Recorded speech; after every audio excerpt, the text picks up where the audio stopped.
in that area, and you might have to concentrate on it most, or even have a physiotherapist or a physical therapist specifically target the pelvic floor. Many exercises in which you Valsalva or use your glutes or legs, you can learn to squeeze them and have that mind-muscle connection in order to help build up the pelvic floor. And there's other things. Many people are familiar with Kegels. That is just one of the many different exercises that can help your pelvic floor. My understanding is that while strengthening the pelvic floor is good, excessive contraction of the pelvic floor can actually limit blood flow to the pelvic area, the penis, and so forth. So this is, again, it's a double-edged sword, right? I mean, you don't want guys out there to just start doing endless number of Kegels every day, because they're actually going to constrict blood flow to that area, right? And in fact, the erection response is parasympathetic. It's a relaxed induced response, right? Correct. So, for the reason I chuckle is that, because we're talking about things, we don't have visuals or charts, and certainly it's hard to know whether or not a given exercise like Kegels are going to be good or not good. If it's excessive, how many sets and reps does it take before it goes from good to bad?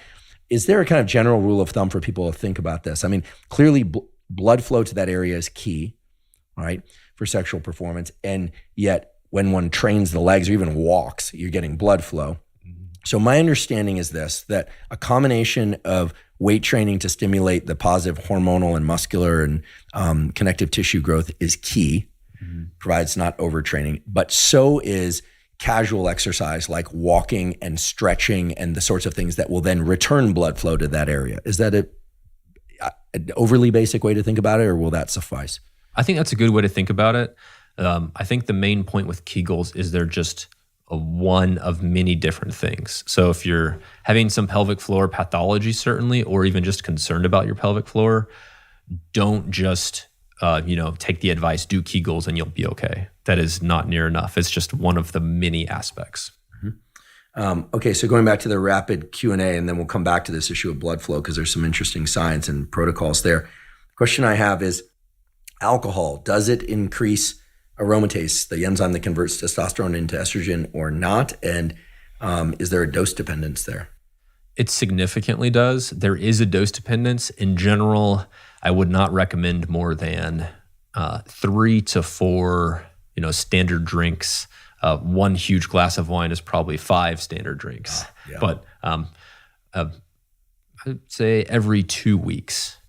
Yeah, that's consistent with what I discovered researching alcohol in an episode we did on alcohol, that no alcohol is definitely better for all aspects of health than any alcohol. And anyone that says that, red wine contains these various things, it doesn't contain enough of those positive things to have a positive effect. But that if people do opt to drink alcohol, that 2 drinks per week, and meaning 20 grams of alcohol, so that's probably 2 12-ounce beers or 2 4-ounce glasses of wine, is going to be the upper limit beyond which you're going to start seeing all sorts of negative effects. Mm-hmm.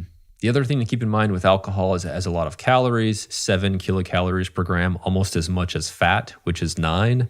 And then it's also very GABAergic, so it can activate inhibitory neurotransmission, and that can also affect how much LH and FSH is released. So that can also decrease testosterone, almost kind of similar to how opiates can decrease testosterone. I feel very lucky that I don't enjoy alcohol, never really did. Can kind of take it or leave it. Certainly don't like sedatives like Valium or anything like that, which, as you just mentioned, can suppress testosterone. You said the word fat, so I'm going to pick up on that and say, in order to optimize hormone production, is it important to have some saturated fat in one's diet? And what happens on very low fat diets to testosterone, estrogen, and other steroid hormones? Fat's interesting because there's so many different beneficial fats, omega-3s. Almost every American gets plenty of omega-6s in any developed country, really. When it comes to saturated fat, there is more of a correlation with hormone optimization. If you're eating things with saturated fat, you tend to have, those are things with more, fat-soluble vitamins and things that are very nutrient-dense otherwise.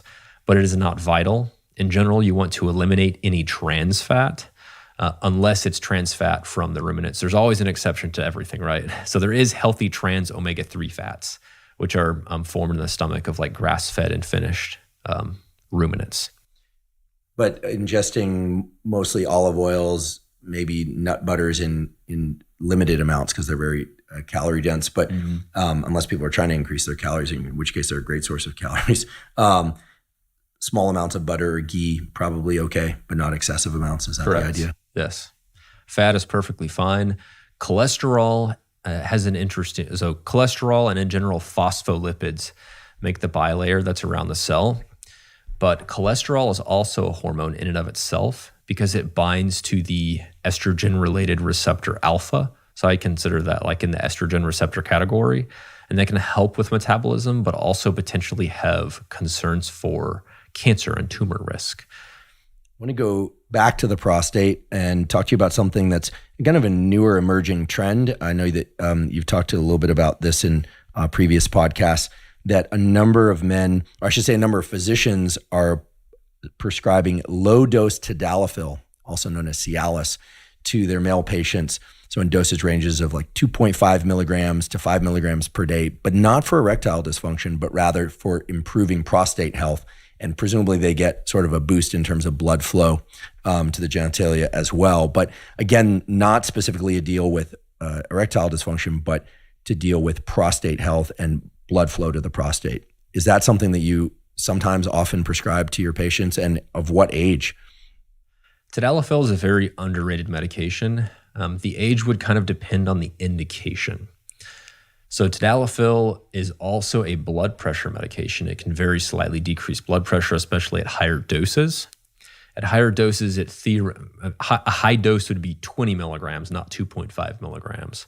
But consistently, it can somewhat affect with the cones in the eye that have to do with red and green sight. Although if you remove it, that effect is reversed. So basically, if you don't need really, really good red-green discrimination, you can take higher doses.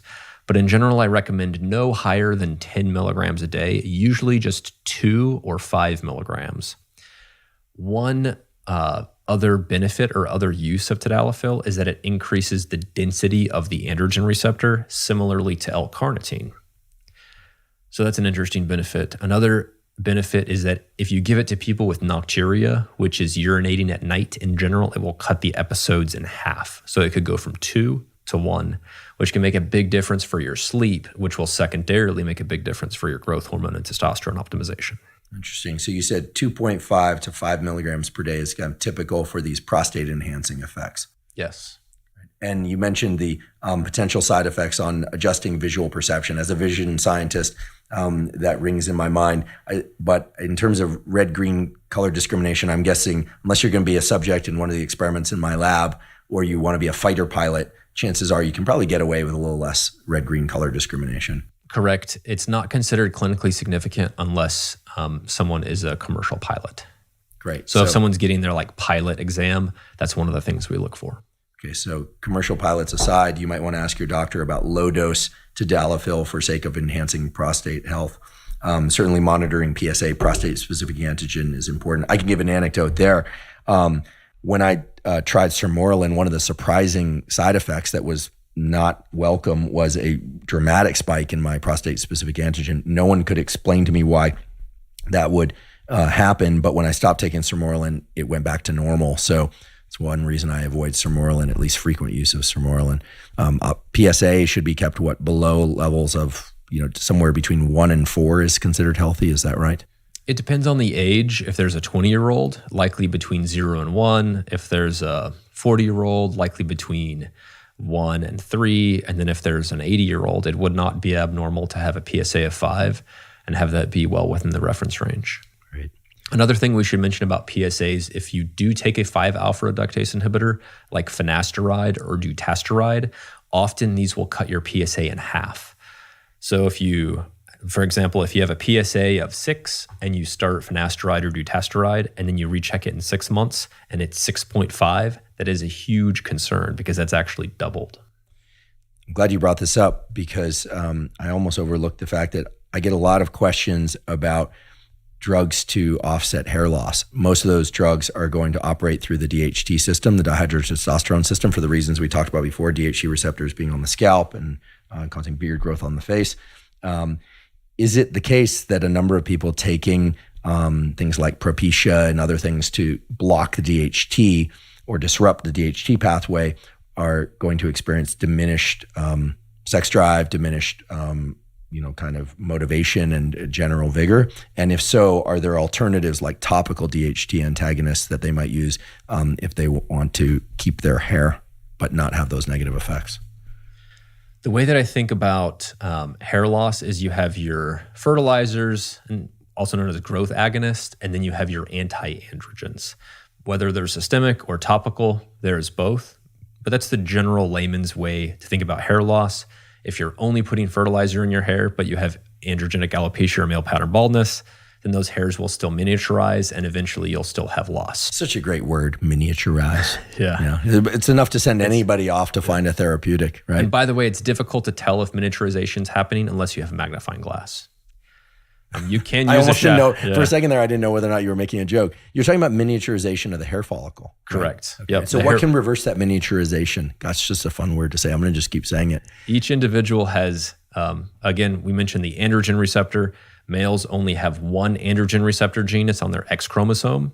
So depending on how sensitive that androgen receptor is, and depending on the density of the receptors in the hair follicle, you can have a arbitrary threshold, and you don't know what this threshold is until you start to have miniaturization and loss of hair. But over the threshold, the follicle will die and eventually the stem cell will leave. But under the threshold, you're okay. Every androgen binds to the same androgen receptor. So there is nothing special about DHT. DHT is just a stronger androgen. So the higher your SHBG, things that increase SHBG are beneficial for hair loss prevention because you have less binding of that receptor. So if you think about hair loss, specifically androgenic or male pattern baldness in the terms of that androgen receptor and everything in general binding to it, not just DHT, but also testosterone, it's helpful. It's just that DHT is a huge battering ram, whereas the other androgens are just light presses on the door. Got it. So are some of the topical DHT receptor antagonists going to be a better choice for people that want to maintain or their hair or grow more hair if they want to avoid side effects? Likely so. Some individuals benefit from a systemic decrease in DHT for a couple of reasons. One could be prostate, and then one could actually be hypertrophy of the myocardium. So DHT also disproportionately thickens the ventricle. So for someone on TRT, that might be a benefit that is prone to thickening of the ventricle at baseline. However, many people that have just a bit of predisposition, they can use things that are topical anti-androgens. Ketoconazole is one of them. Caffeine is actually another one. Wait, drinking caffeine? Topical caffeine. Oh, I was going to say, my hair tends to grow pretty fast, so it might be that, but I drink a lot of caffeine. So topical caffeine, really, rubbing coffee on their head. Yes. Or taking caffeine tablets. And how does it, wait, you have to explain how this works. How do people get caffeine into the hair follicle? Topically, the caffeine enters the scalp and somewhat crowds out the androgen. It is a weak effect. It's likely just strong enough to be clinically significant. Usually caffeine is put into formulations with other things like ketoconazole that are also weak anti-androgens.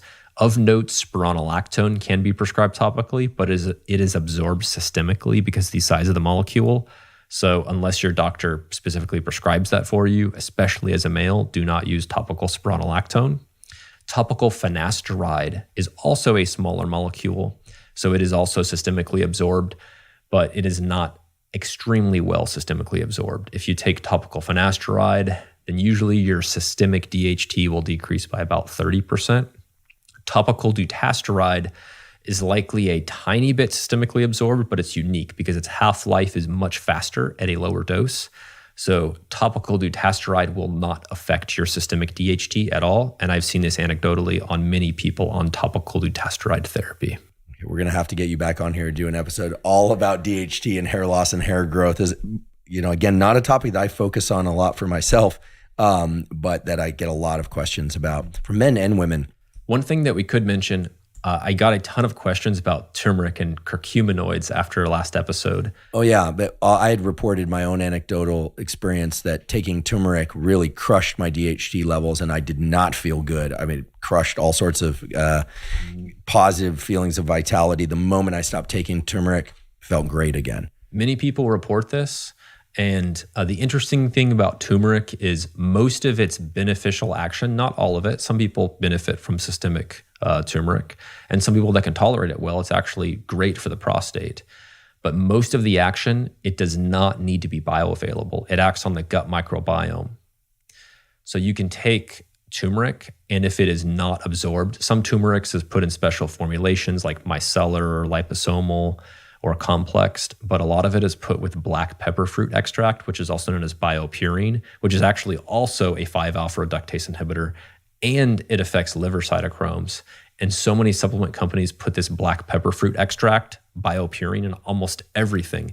So some people are on really high doses, and that could also be making most of the effect of people who do not tolerate turmeric well. Yeah, I avoid turmeric like the plague based on that one previous experience, because it was clearly turmeric that caused the negative effect. Coming off it, everything reversed rapidly. And the biopurine, the black pepper extract, I also avoid that like the plague based on everything you just said. I want my 5-alpha reductase, I want my DHT to be optimized, simply because my understanding is DHT is the more powerful androgen, and it's the one that, yes, it causes a little bit of hair loss, and I've got a few, patches here and there, but I'm willing to live with that based on all the other wonderful things that DHT optimization does. I'll quickly mention a few other things. One, saw palmetto is also a 5-alpha reductase inhibitor, but only a couple of the isoenzymes. There's 3 main isoenzymes, and a lot of the problem is that you're inhibiting a couple of the isoenzymes, but not the other one. Finasteride inhibits 1 and 2. Dutasteride actually inhibits all 3. And finasteride inhibits the isoenzyme that is in genital skin, but not in the skin throughout the rest of your body. So a lot of the side effects of finasteride, which is loss of sensation and loss of erectile function, have to do with the disconcordance between the sensitivity of the genital skin and the skin. Again, another reason to not disrupt 5-alpha reductase. And we'll definitely get you back on here to talk about I think we should just do a whole episode about DHT, because so often when people are thinking about optimizing hormones, especially males trying to optimize their hormones, they're thinking testosterone. Maybe nowadays they think a little bit more about free testosterone, and maybe they think about estrogen as also being important, not to crush estrogen, but DHT is, at least to my mind, the linchpin of so many of the things that subjectively people are really focused on: libido, motivation, drive, etc. I have one final question. It's just a brief one, but many of us have heard that the BPAs that are present in plastic bottles and even in certain aluminum cans, and phthalates, a difficult word to pronounce, but a fun one nonetheless, phthalates, and work by Dr. Shana Swan has shown that phthalate exposure to the fetus, to pregnant mothers and to fetuses, very likely is negatively impacting sperm counts, testosterone levels, and even changing genitalia size for the worse in males nowadays. I saw a beautiful lecture that Dr. Shana Swan did on this when I was in Copenhagen, and it's very clear that it's negatively impacting the male fetus. She was also on Joe Rogan's podcast. I hope to get her on this podcast. However, what she couldn't answer for me was whether or not phthalates and BPAs and these things present in plastics, and some people even claim in tap water, are bad for males after they're born and after puberty. What are your thoughts on, or I should just ask you, do you drink water out of plastic bottles? Do you avoid drinking out of cans that are not specifically non-BPA containing cans? And do you actively avoid phthalates? My understanding is that phthalates are most enriched in pesticides, and that's why you're seeing dramatic drops in sperm and testosterone levels, mainly in rural areas where they're dust cropping. Yeah. So I do avoid drinking out of cans that are plastics that may have BPA or bisphenol A in them. Bisphenol A is known to bind to what I would consider the 5th estrogen receptor, estrogen-related receptor gamma. So I would consider it a xenoestrogen. So phytoestrogens are estrogens from plants, and in general, they're not concerning or clinically significant. And xenoestrogens are just other estrogens. So I do avoid BPA, and I also test my water. I use a water testing service, and I test it both after it's through my water filter and the tap water that my two boys drink almost every day. And it was very interesting. I only found one microplastic just a bit over the reference range.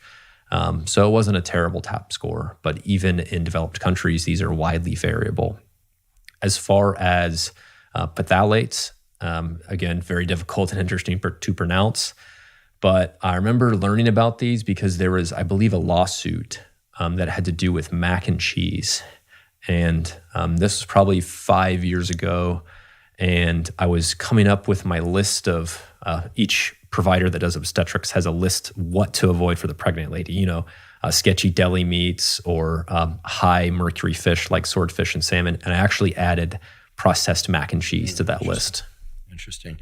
Well, thank you for that. I'm going to extract your statement that you avoid drinking out of plastic bottles when possible. I'm guessing you're not neurotically attached to that. If you were dying of thirst, you might crack a plastic bottle of water to survive. But listen, Kyle, Dr. Gillett, thank you so much. You gave us an enormous wealth of knowledge, everything from behaviors to psychology to supplementation to prescription drugs. We will make sure to point out where people can get a hold of you on Instagram and on Twitter and on other websites in our show note captions. But really, just on behalf of the audience and just for myself, thank you so much. You have an immense amount of knowledge and you're exquisitely good at sharing it with people in an actionable way. So thank you. My pleasure. Thank you for joining me today for my discussion with Dr. Kyle Gillett, all about male hormone optimization. And I just want to remind everybody that we will soon have an episode all about female hormone optimization. If you're learning from and are enjoying this podcast, please subscribe to our YouTube channel. That's a terrific zero-cost way to support us. In addition, please subscribe to the podcast on both Spotify and Apple. And on both Spotify and Apple, you can leave us up to a 5-star review. If you have questions for us or comments about the podcast or guests that you'd like me to interview on the Huberman Lab podcast, please put those in the comment section on YouTube. We do read all the comments. In addition, please check out the sponsors mentioned at the beginning and throughout today's episode. That's the best way to support this podcast. If you're not already following Huberman Lab on social media, we are Huberman Lab on all platforms. So that's Instagram, Twitter, LinkedIn, and Facebook. And all of those places, I describe science and science-related tools, some of which overlap with the contents of the Huberman Lab podcast, but much of which is distinct from content on the Huberman Lab podcast. So again, it's Huberman Lab on all social media platforms. During today's episode and on many previous episodes of the Huberman Lab podcast, we discuss supplements. While supplements aren't necessary for everybody, many people derive tremendous benefit from them for things like sleep, hormone augmentation, and focus. If you'd like to see the supplements discussed on various episodes of the Huberman Lab podcast, please go to livemomentous.com/Huberman.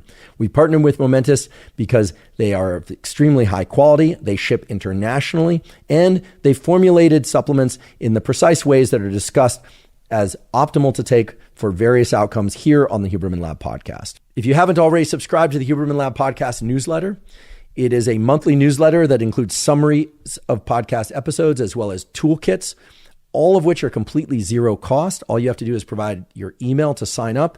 We do not share your email with anybody. You do this by going to hubermanlab.com, go to the menu and tab down to newsletter, provide your email. You'll get a confirmation link. Click on that link and you'll receive our monthly newsletters. And you can also access any of the previous newsletters that we've released, including the toolkit for sleep, for fitness, deliberate cold exposure, and so on, by going to hubermanlab.com, going to the menu, going to newsletter, and there you'll see those as immediately downloadable PDFs. Thank you once again for joining me for today's discussion about male hormone optimization with Dr. Kyle Gillett. And as always, thank you for your interest in frontal lobe function and showed that there was a clear frontal lobe function was modulated by where they were in their estrogen cycle. When they were low estrogen, they were low dopamine. And if they were low estrogen and low dopamine to start, they were really had decreased frontal lobe function and decreased working memory ability. So it fluctuated based on this interaction between estrogen and dopamine, suggesting that, not only dopamine is important, but hormones are clearly important and they work synergistically. So, as we're developing this cocktail, we certainly have to bring hormones into the equation and learn more about it. There's just so little information about hormones and cognition.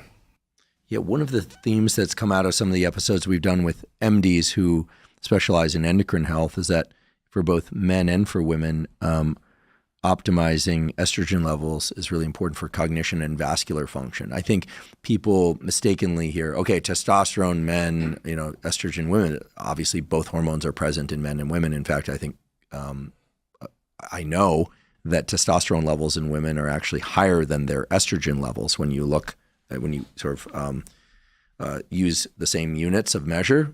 It just so happens that they still have lower testosterone on average than the typical male.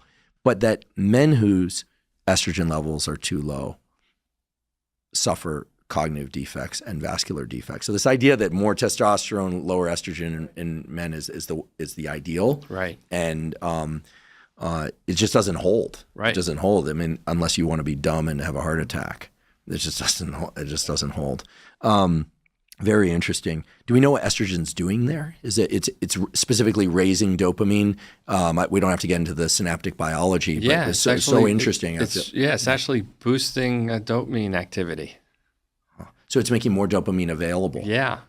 It's really amazing, and to think about it sort of fluctuating. Certainly during the menstrual cycle, we can think about how much it fluctuates in an individual woman over 30 days, but then you can think across individuals, you can think about how much it can account for individual differences. So not only sort of knowing your dopamine level, but just knowing sort of estrogen and testosterone is really going to be important. Interesting. Is there any evidence that physical exercise can improve working memory and cognition separate from the known improvements in cardiovascular function and blood flow to the brain that occur with exercise? Like, is there anything about going for, a 45-minute bout of exercise, pick your favorite exercise, and then doing cognitive work immediately afterward when presumably the catecholamines, dopamine, norepinephrine, and epinephrine are going to be circulating, at least in the blood, at higher levels? Has that stuff ever been explored?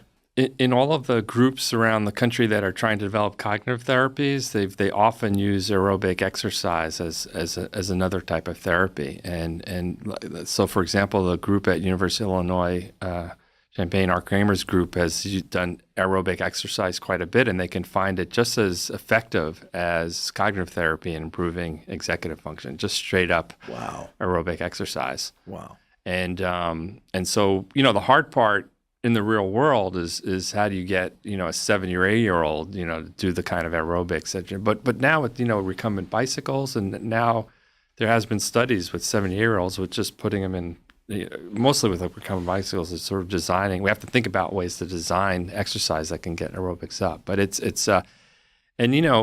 neurologists are starting, I think, my field is starting to realize that we got to tackle this at every way we can. And so now I'm hearing, you hear more neurologists talk about that. 30 years ago, no neurologist would say you got to exercise more, or just now it's sort of talking about exercise and nutrition and sleep and it's all becoming sort of part of our package of how we're going to help our patients. But the aerobic exercise is super interesting, and I think it's going to be, that kind of made me think that what we didn't talk about was mindfulness. And so when we add, a lot of these studies also, if they add mindfulness training to the hardcore goal management training, it's better than just the executive training alone. Just learning skills to stop, relax, refocus kind of gives this sort of boost to executive function as well. Yeah, I think of mindfulness like there's no such thing as traditional meditation. I have to be careful here, but the sort of stereotypical meditation of closing one's eyes, sitting down, lying down, and just focusing on one's breath, and then redirecting one's focus to maybe third eye center, area between the forehead, just redirecting focus. I think of meditation of that sort as a focus exercise. Right. It's not so much a perceptual exercise because thoughts are kind of, doing what they're doing. It's like focus exercise. And that's half of the problem with not achieving our goals, right? Is we lose our focus.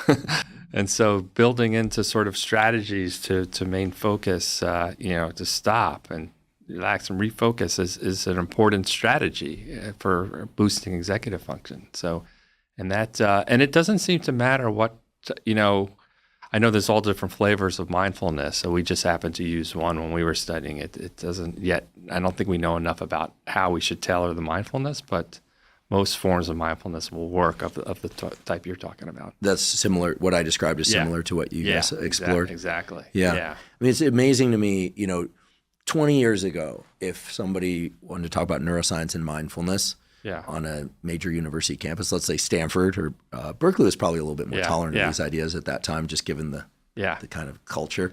They wouldn't have been laughed out of the room, but there was a lot of skepticism. And I feel like now mindfulness meditation, breath work, the idea that, oh my goodness, breathing can impact your emotional state. Yeah. I mean, that should have been obvious. Right. But now that people are on board that, and now, of course, there's a lot of interest in psychedelics as kind of a new emerging therapy, carrying more risk, potential risk, but it looks like it's very likely that some of those are going to make it through the FDA filters at some point.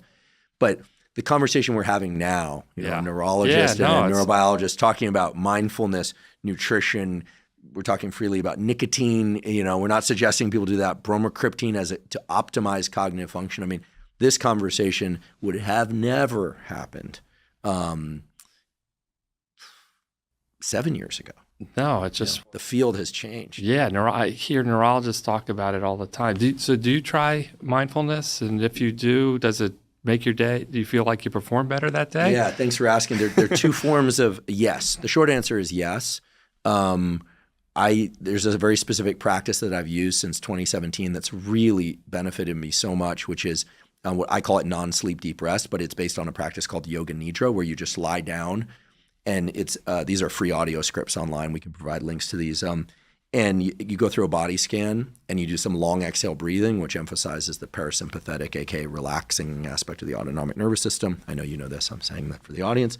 And it does involve some intentions and things like that, but it can also just be self-directed relaxation. And I emerged from that with much more mental and physical vigor than I did prior. And this only takes maybe 10 minutes. There's also a 30-minute scripts. I do those, and then I do mindfulness meditation. The thing about mindfulness meditation that the biggest impact for me has been the problems of my life I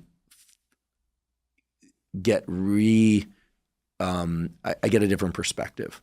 I start thinking about things in different domains of time. Like this thing that is like a problem that I've been dealing with, for instance. I start thinking, like in the course of my lifetime, this is, a relatively small, not small thing, but in relatively small time bin. And I sort of think about, best course of action given its real role in my life and what I want, et cetera. So I feel like it sort of orients me in time. Mm-hmm. So that's been a major effect.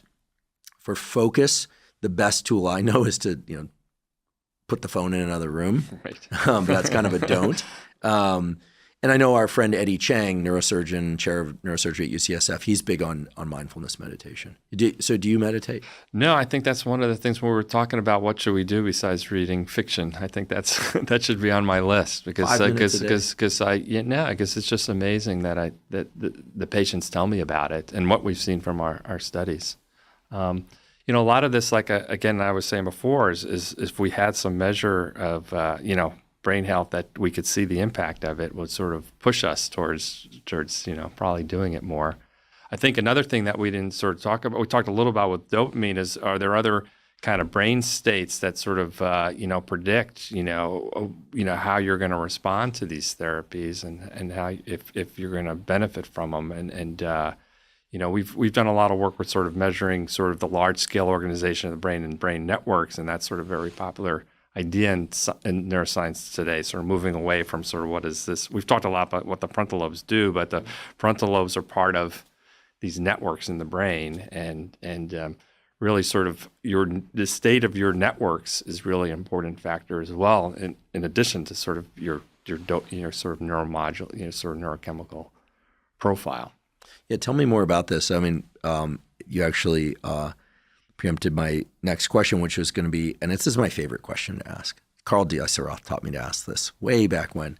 Like, what are you most excited about now? Because I know the work you've published, and you've done a magnificent job of sharing the details of that and work of others in a really informative and in some cases actionable way. But what are you really excited about?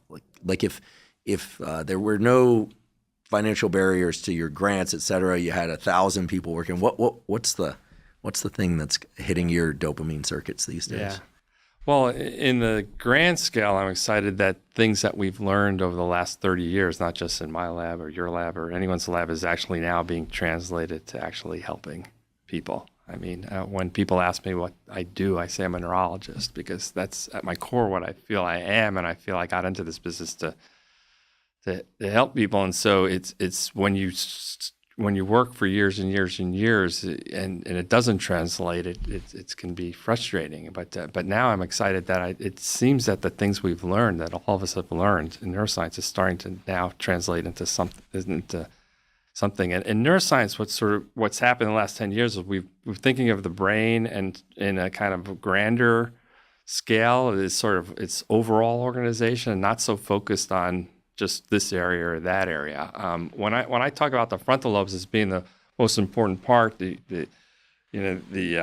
conductor, yes, I am talking about one brain region, but it's a brain region, like I said, that's connected to everywhere. And it's because it's connected to everywhere is what's really the essence of why it's so important. So some of the research I'm excited most about is sort of taking away the names of areas and just thinking about the brain as a big network, like an airline network or electrical network, and how different areas communicate with each other. And when you think of it that way, so for example, an airline network, you've got all these hubs all over the world, all over the country.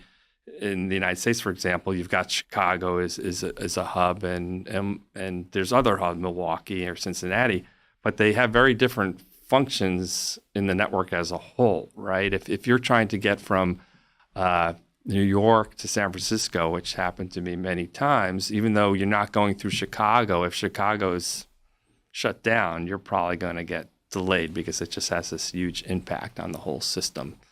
And, if Milwaukee goes down, you don't even know it. You just fly right over that. I'm sorry if anyone's listening from There are probably a few. You got to go through. But so thinking about the brain is the same way. The brain has these hubs as well. And the prefrontal cortex is a hub like Chicago. It's just an important hub that keeps the whole system going. And that's why it has much more of an impact when you damage it or you stress it, as opposed to some other part of the brain. And so what's exciting to me is not only is that making us thinking about disease differently, because now we're starting to think about how is diseases affecting these hubs, that the pathology seems to be, like when you look at Alzheimer's disease and you look at schizophrenia and you look at a lot of diseases, it's not just that there's some microscopic change in some neuron. It seems to be affecting hubs in the brain that are affecting the whole network. And so we have a different target to go after for treatments. What can we do to sort of boost, a hub that's been damaged, as opposed to thinking about it in a less specific way. And then also, as we've really started to learn about how the brain is organized in these networks, we've also learned that measuring your network structure is very predictive of your well-being and how you respond to interventions. So there's a metric called modularity, which measures how organized your brain networks are. And the brain is made up of different modules, different networks, and these networks can either be very communicating with each other or not so communicating with each other. And the more segregated they are, we call that more modularity. They're kind of separate entities. They're modular. And it turns out we can measure that with fMRI. We can put someone in a scanner. We can do this resting fMRI scanning, and then we can measure how modular your brain is versus my brain. And all of us are very different levels of modularity. Is it more advantageous to have more modularity as opposed to less? Yeah, it turns out that it seems to be more advantageous to have more. So we can predict more separateness of brain of function between areas. Yeah, that the networks are sort of more independent. That doesn't mean they don't talk to each other, but at sort of baseline, they're more independent. Resting state connectivity. Yeah, they're more independent as opposed to less independent with each other. Not unlike neuromuscular junctions during development are what we call polyinnervated. That's why babies can move their limbs, but not with a lot of coordination. Look at a 1-year-old trying to eat spaghetti, for instance. It's hilarious. Right. Look at that same kid 7 months later. There's a lot more precision of movement, largely due to removal more modularity of connections. Right. Interesting. So we did a study where we took 12 traumatic brain injury patients and measured the modularity. So you get a number, you just get a modularity index for each of the 12 people. And then they underwent this goal management training, and we were able to predict who was going to improve on the training. Those who had started off more modular benefited more from the training. And it's turned out that this has been a very robust finding across studies now, across different training, different young, old patient populations. It's also predicted things like whether someone in a coma is more likely to do well, or if someone who's older is going to have a certain amount of cognitive decline, or someone's going to respond to behavioral therapy if they're obsessive compulsive. So there's something about this brain state that not only we can measure, but actually is giving us insight into the interventions that we're doing, which again is going to be much more helpful in determining what helps and what doesn't help if we know sort of what the state is before we start the intervention. So interesting, and makes me think many things, but I'll just focus on two of them. One is, I love this idea that you and others are starting to look at brain network activity as opposed to overemphasizing the role of, say, prefrontal cortex or hippocampus, understanding more that those are hubs in a larger theme of activation. Because, if I had one wish for science communication, it's that people would, yes, learn some terms like dopamine and frontal lobes. It is important to know the nomenclature, but to understand that if you really want to be able to work with the information in a way that's beneficial, you need to think about verbs, not nouns. Right. It's about the action states of these areas, and those action states are always involving multiple areas. Just like you can't talk about running as just like quadricep and hamstring flexion and extension and and contraction. It's you can break it down that way, and it's useful to know that. But ultimately, you're talking about gait and stride and things that have a real verb action to them, and we haven't had so much of that for the nervous system at a circuit level. We've been able to do that for individual neurons. That's the first piece, and then the second piece is that it occurs to me that there's so much rich understanding of the different states of sleep. Matt Walker was just here recording this series on sleep that we'll release later this year. And stages 1, 2, 3, 4, deep sleep, slow wave sleep, rapid eye movement sleep. But we don't even really have a naming system for waking states. Like we say focus, we say task switching, but those are just names we made up. Just as stage 1, 2, 3 and REM sleep are names that we made up, but there seems to be a much richer understanding of like what rapid eye movement sleep is good for and what deficits in rapid eye movement sleep lead to than there is, for instance, how given our network, I'm going to make this up, like calling a certain network activation state like state A. Like I feel like neuroscience is tasked, the field of neuroscience now is tasked with giving us an understanding of the verb states and what these waking states of mind are very mysterious. And for the general public, this is important because people wonder is my focus poor or is it good? Is my task switching ability good? I mean, we only tend to look at, are they functional enough to do their job and manage their family, manage their lives? We don't really have metrics. But for sleep, we have metrics, and commercial products can measure that. Sleep tracker rings, wristbands, mattress covers. This sort of thing. Well, I think modularity can actually be that metric. Some metric of your large scale organization of your brain can be that metric. There's a number of labs that have done this, have measured modularity in real time. So what I was talking about, we're just getting a snapshot of this is what your baseline modularity is. But we can also look at modularity how it changes on a second to minute basis. And one of my former postdocs, Sepeda Sadagiani, she just did a very simple experiment where there were sounds, and the functional MRI scanner is very loud, so you can't hear very well. But every once in a while, there'd be a sound that was just above the level of the noise of the scanner, and all you had to do was sort of press a button if you heard that sound. And you didn't pick it up all the time. You maybe 80% of the time you heard it, and sometimes 20% of the times you didn't hear it.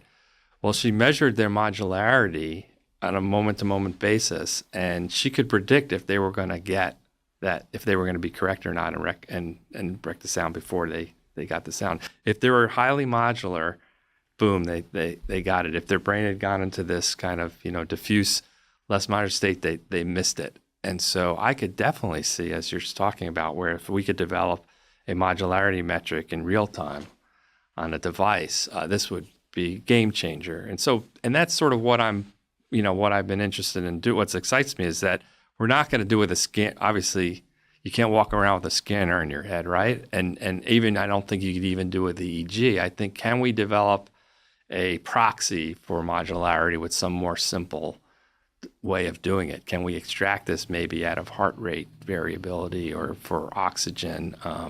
I've been working with some colleagues, a former student, Brian Miller, and a postdoc of Adam Ghazali's, Wes Clapp, who have a company called Neuroscouting, where they are able to, we've been sort of doing scanning and also collecting physiological data to try and determine if there's some we can measure the modularity in the scanner, but can we pick that up in the physiology data, because they can collect, oxygen and heart rate variability and other metrics that may be kind of a readout of that. And then we'd have a brain state, which is what you were looking, you're looking for some brain state, but it's not.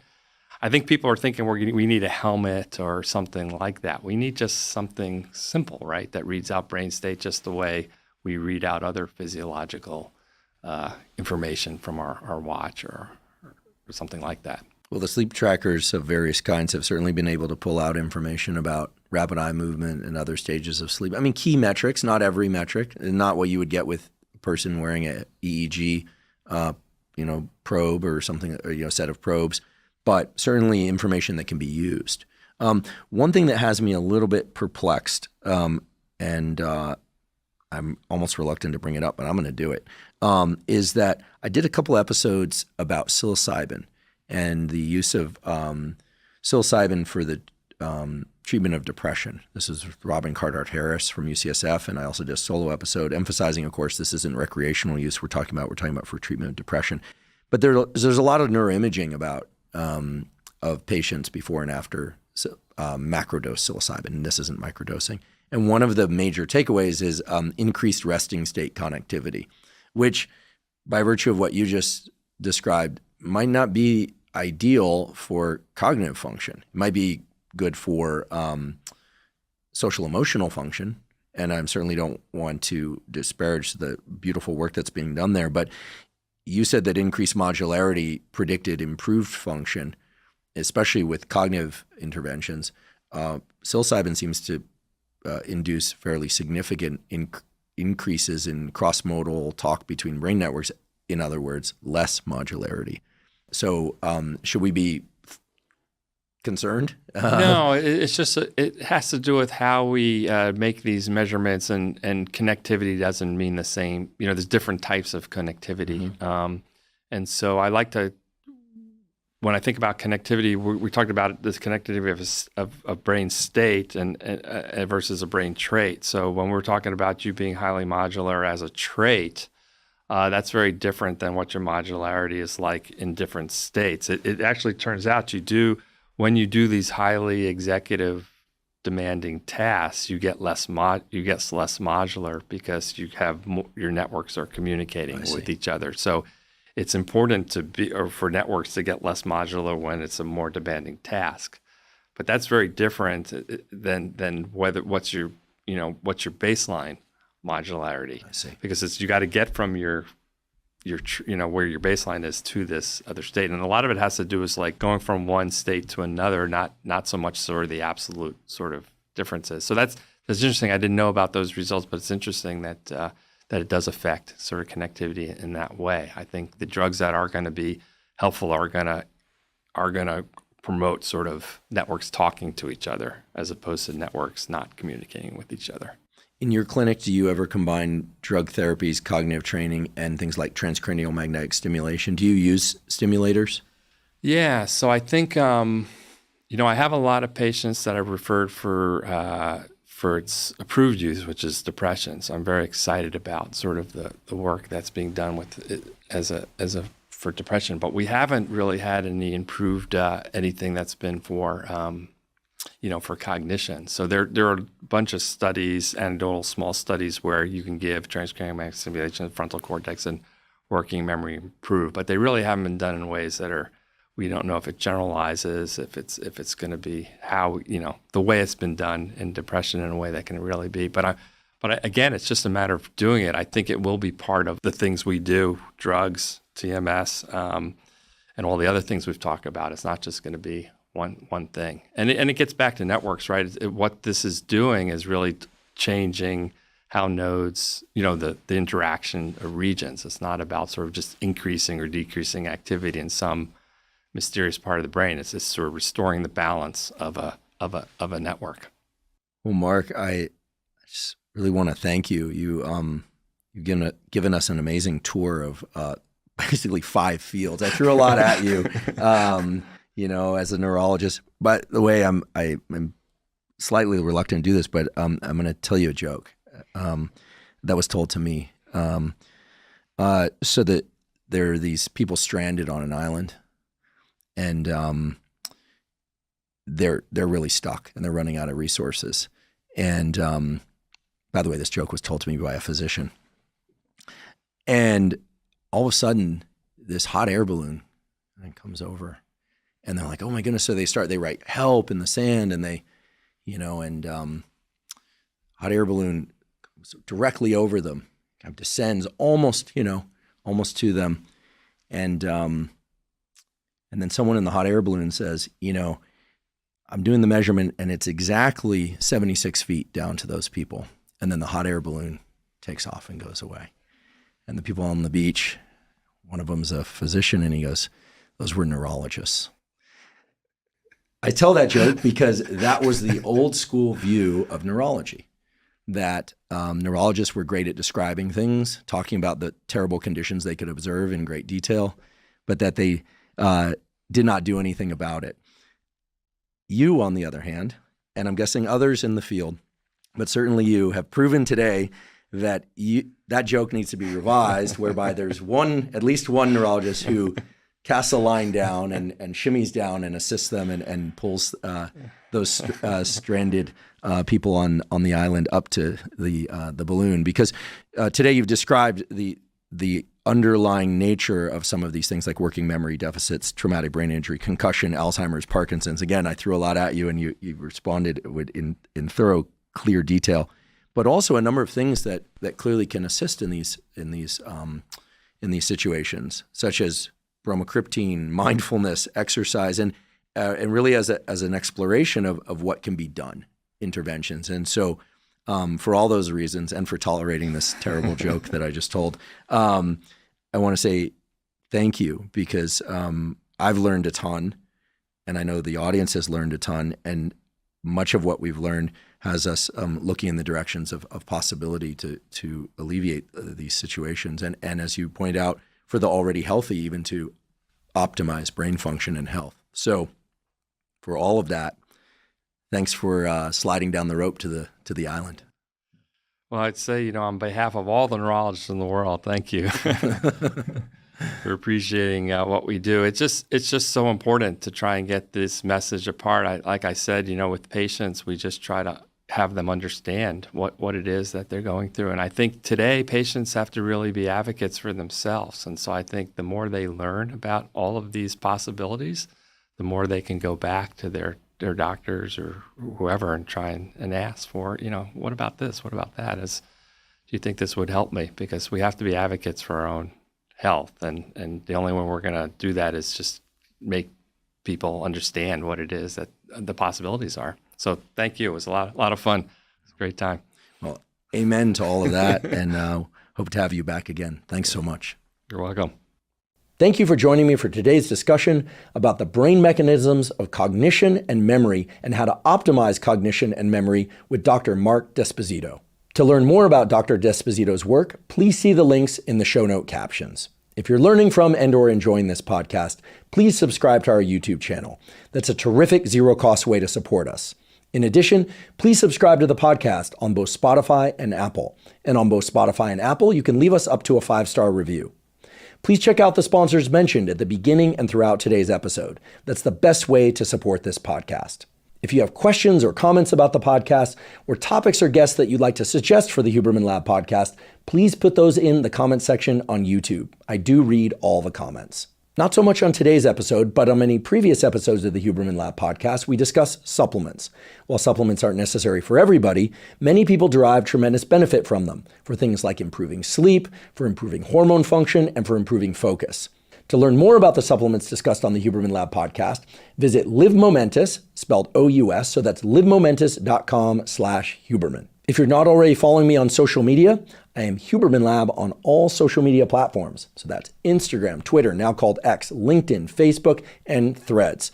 And on all those platforms, I discuss science and science-related tools, some of which overlaps with the content of the Huberman Lab podcast, but much of which is distinct from the content covered on the Huberman Lab podcast. Again, that's Huberman Lab on all social media platforms. If you haven't already subscribed to our monthly Neural Network newsletter, our Neural Network newsletter is a zero-cost newsletter that includes podcast summaries and protocols as short 1 to 3 page PDFs. For instance, we have zero-cost protocols for improving sleep, for improving dopamine function, for deliberate cold exposure, for fitness, for learning and neuroplasticity, and much more. To sign up for the newsletter, simply go to hubermanlab.com, go to the menu tab, scroll down to newsletter, and supply your email. Again, the newsletter is completely zero cost, and I want to emphasize that we do not share your email with anybody.